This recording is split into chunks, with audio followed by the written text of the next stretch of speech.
একটা চমৎকার গল্প শেয়ার করি আজকে আপনাদের সাথে। সব সময়ের মতোই রাতে ডিনার করছিলাম, হঠাৎ আমার পাশে একটা বিড়াল ঘেঁষে বসলো। আমি একটা বাইট মুখে তোলার আগেই সে ম্যাও ম্যাও করে ডাকা শুরু করলো। আমি প্রথম বাইটটা ওর ছোট থালায় তুলে দিলাম, সুন্দর করে চেটে পুটে খেলো দেখলাম। দ্বিতীয়বার আরেকটু দিলাম, এবার সে সম্পূর্ণ খেয়ে শেষ করতে পারেনি। খেয়াল করলাম কয়েকটি দানা প্লেটের কোল ঘেঁষে পড়ে রইল। আমার খাওয়া শেষ, হাত ধুয়ে খাটের সাথে হেলান দিয়ে মেঝেতেই বসে রইলাম।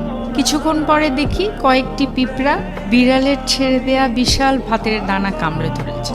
দুটি পিঁপড়ে মিলে একটি ভাতের দানা টেনে টেনে নিয়ে যাচ্ছে। বলতে পারেন কিছুক্ষণের জন্য লস্টই হয়ে গিয়েছিলাম। এই ভাতের দানাটা ওদের জন্যই বরাদ্দ ছিল। বিড়ালের জন্য যতটুকু বরাদ্দ ছিল ঠিক ততটুকুই সে খেতে পেয়েছে। খেয়াল করলাম আমিও তো আমার ভাগেরটা পেয়ে গেছি, অথচ এই ভাত কত প্রক্রিয়ার মধ্য দিয়ে আমার থালায় এসছে। আমি যে তরকারি দিয়ে খেলাম সেখানে 5 রকমের সবজি ছিল, বিভিন্ন জায়গা থেকে সেগুলো এসছে বাজারে, আবার সেই বাজার থেকে এসছে আমার থালায়। আর যে মাছটি আমি খেলাম সেটা কত নদী সরোবর হয়ে কত জেলের জালকে ফাঁকি দিয়ে আমার প্লেটে এসছে তা আমি জানি না।